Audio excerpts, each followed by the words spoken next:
नमस्कार। स्थैतिक विश्लेषण पढ़ने के बाद में अब हम तुलनात्मक स्थैतिक विश्लेषण का अध्ययन करते हैं। तुलनात्मक स्थैतिक विश्लेषण स्थैतिक विश्लेषण का ही एक दूसरा रूप है, जिसमें हम दो स्थैतिकी की तुलना करते हैं, दो स्थैतिक स्थितियों की तुलना करते हैं। इसमें हम एक संतुलन से दूसरे संतुलन पर आ जाते हैं और परस्पर उनकी सिर्फ तुलना करते हैं। इसमें यह नहीं देखते हम कि हम एक संतुलन से दूसरे संतुलन पर कैसे पहुँचे, वरन केवल उन दोनों स्थितियों के बीच की तुलना होती है। यह स्थैतिक विश्लेषण व प्रायोगिक विश्लेषण के बीच की अवस्था होती है। इसमें परिवर्तन के पथ पर कोई विचार नहीं किया जाता। यह स्थैतिक तो इसलिए है कि इसमें समय तत्व की ओर ध्यान नहीं दिया जाता, और तुलनात्मक इसलिए है कि इसमें दो संतुलन दशाओं की तुलना होती है। रिचर्ड जे लिप्से व के एलेक क्रिस्टल के अनुसार यह तुलनात्मक स्थैतिक संतुलन विश्लेषण का संक्षिप्त रूप है। इसमें किसी चल राशि में परिवर्तन के प्रभाव का अध्ययन किया जाता है और इसके लिए परिवर्तन के पूर्व व इसके पश्चात की स्थैतिक संतुलन दशाओं की तुलना की जाती है। मार्शल ने कीमत सिद्धांत में तुलनात्मक स्थैतिक विश्लेषण का उपयोग किया था। स्थैतिक विश्लेषण में मांग व पूर्ति की दशाएं दी हुई होती हैं, लेकिन तुलनात्मक स्थैतिक विश्लेषण में इनमें परिवर्तन होने दिया जाता है, और जब नया संतुलन स्थापित हो जाता है परिवर्तन के कारण, तो फिर नए संतुलन की पुराने संतुलन से तुलना की जाती है। तुलनात्मक स्थैतिक विश्लेषण को हम इस चित्र से स्पष्ट करते हैं। इस चित्र में मांग वक्र जो है वो डी से बदल के डी डैश हो जाता है, जिससे नया संतुलन जो है वो ई से परिवर्तित होकर ई डैश पर स्थापित हो जाता है। यहाँ पर कीमत ओपी से बदलकर ओपी 1 हो जाती है और संतुलन मात्रा ओएम से बदलकर ओएम डैश हो जाती है, जो पिछले संतुलन ई की तुलना में दोनों ही मात्राएं अधिक हैं। तो इस चित्र में हम देख सकते हैं कि हमने पुराने संतुलन और नए संतुलन की सिर्फ तुलना की है। यहाँ पर हम ई से ई डैश पर कैसे पहुँचे, इस स्थिति पर कोई विचार नहीं किया। दूसरे एक उदाहरण से हम इसको समझते हैं। यहाँ हम समष्टि अर्थशास्त्र से स्थैतिक विश्लेषण का तुलनात्मक स्थैतिक विश्लेषण का एक उदाहरण समझते हैं। यहाँ राष्ट्रीय आय T1 समय में OA राष्ट्रीय आय थी, लेकिन T2 समय में राष्ट्रीय आय OA से बढ़कर OE हो गई और इसका संतुलन जो है वो B से बदलकर C पर आ गया। तो यहाँ B की तुलना में C पर राष्ट्रीय आय पहले की तुलना में अधिक है। तुलनात्मक स्थैतिकी का समष्टि अर्थशास्त्र में भी उपयोग किया जाता है। इसका श्रेय लॉर्ड कीन्स को दिया जाता है। उन्होंने अपनी सुप्रसिद्ध पुस्तक general theory of employment, interest and money 1936 में तुलनात्मक स्थैतिक विश्लेषण का उपयोग किया था। इसमें विनियोग की वृद्धि का प्रभाव आय पर दिखलाया गया है और इस संबंध में गुणक मल्टीप्लायर की अवधारणा का उपयोग किया गया। गुणक का अर्थ है कि विनियोग में वृद्धि होने से आय अंत में कितनी बढ़ती है। जैसे कि 100 रुपये के विनियोग से यदि आय 300 रुपये बढ़ती है, तो यहाँ गुणक 3 होता है। इसी तरह से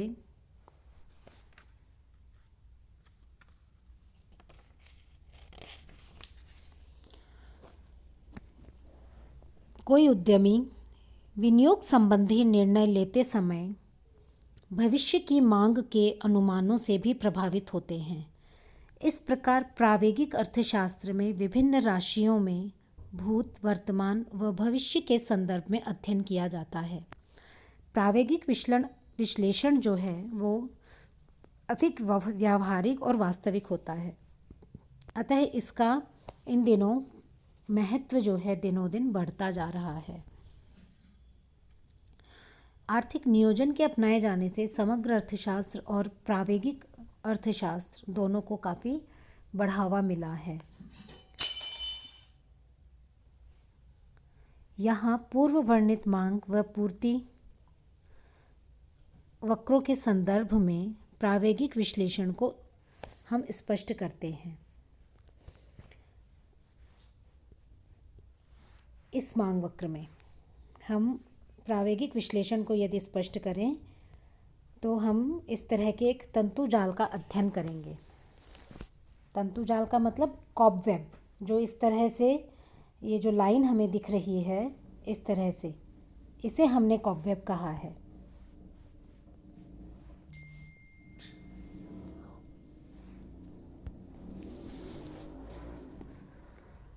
दो प्रकार के तंतुजाल हम देखेंगे।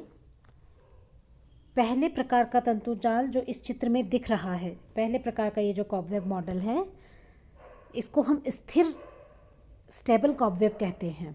स्थिर कॉबवेब है ये, जिसमें एक बार यदि संतुलन भंग हो जाए तो यह दोबारा अपने आप स्थापित होता है। और दूसरा जो कॉबवेब है जो इस चित्र में दिख रहा है, यह अस्थिर कॉबवेब है, अनस्टेबल है, अस्थिर तंतुजाल है, जिसमें संतुलन अगर एक बार स्थापित भंग हो जाए तो दोबारा अपने आप स्थापित नहीं हो सकता। यहाँ पर यह जो असंतुलन जो है वो लगातार बढ़ता जाता है। तो हम अब स्थिर तंतुजाल को समझने की कोशिश करते हैं। इस चित्र में हम देखते हैं कि प्रारंभिक संतुलन बिंदु जो है वो ई है। डी मांग वक्र और एस पूर्ति वक्र के कटान बिंदु से जो प्रारंभिक संतुलन बिंदु निर्धारित हो रहा है वो ई, जो चित्र में हमें दिखाई दे रहा है, वह है।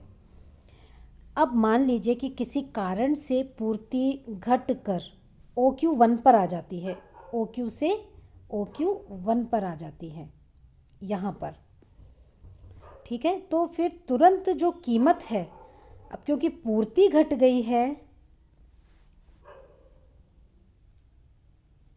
तो कीमत बढ़ जाएगी। तो कीमत जो है वो OP से बढ़कर, जो ई बिंदु पर निर्धारित हुई थी, OP से बढ़कर तुरंत OP1 या फिर यहाँ E1 पर आ जाएगी, यहाँ पर, ठीक है। अब E1 पर कीमत बढ़ने से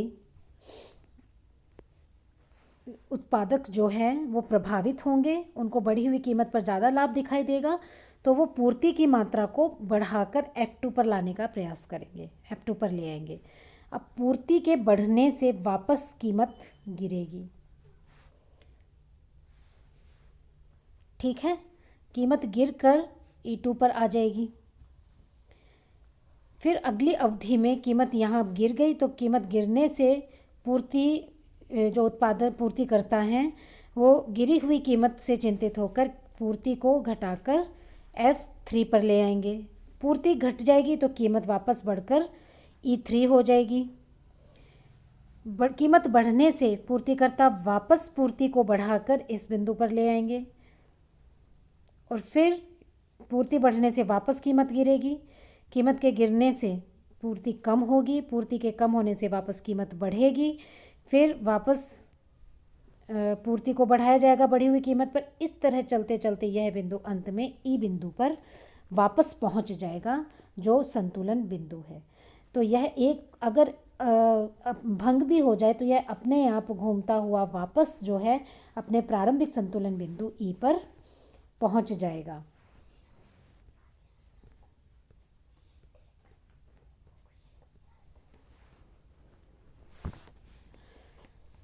यहाँ पर मान्यता यह ली गई है कि वर्तमान अवधि में पूर्ति की जो मात्रा है वह पिछली अवधि की कीमत पर निर्भर करती है।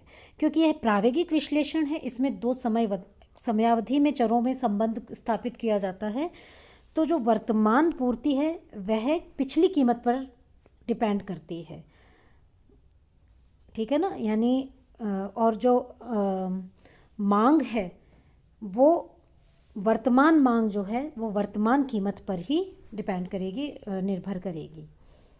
अब हम अस्थिर कॉबवेब को पढ़ते हैं। इसमें हम वैसे ही देखते हैं कि प्रारंभिक संतुलन बिंदु E है, पूर्ति घटकर Q1 पर आ जाती है। Q1 पर पूर्ति आने से जो कीमत है वो बढ़कर E1 पर आ जाएगी। E1 पर आने से कीमत बढ़ने से जो पूर्ति करता है बढ़ी हुई कीमत से प्रभावित होकर पूर्ति को F2 पर ले आएंगे बढ़ाकर। F2 के तक पूर्ति बढ़ जाने से कीमत वापस कम हो जाएगी। कीमत वापस कम होने से पूर्ति वापस घटा दी जाएगी, F3 पर आ जाएगी। पूर्ति घटने से कीमत वापस बढ़ जाएगी और E3 पर आ जाएगी। E3 पर आने से पूर्तिकर्ता वापस पूर्ति को बढ़ाना चाहेंगे और बढ़ाकर इस बिंदु पर ले आएंगे। इस बिंदु से फिर पूर्ति बढ़ जाने से फिर वापस कीमत गिरेगी और इस तरह नीचे आएगी। इस तरह यह जो कॉबवेब है, यह जो लाइन है, यह मूल बिंदु से लगातार दूर होती चली जाएगी। इस तरह से यह वापस अपने संतुलन बिंदु की तरफ नहीं आएगी।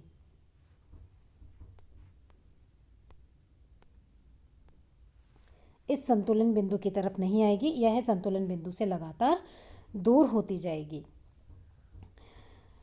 इस एक बार जब असंतुलन प्रारंभ हो जाता है तो यह फिर आगे बढ़ता ही जाता है, यह फिर वापस मूल बिंदु की तरफ नहीं आता, इसलिए इसे अस्थिर तंतुजाल कहा गया है।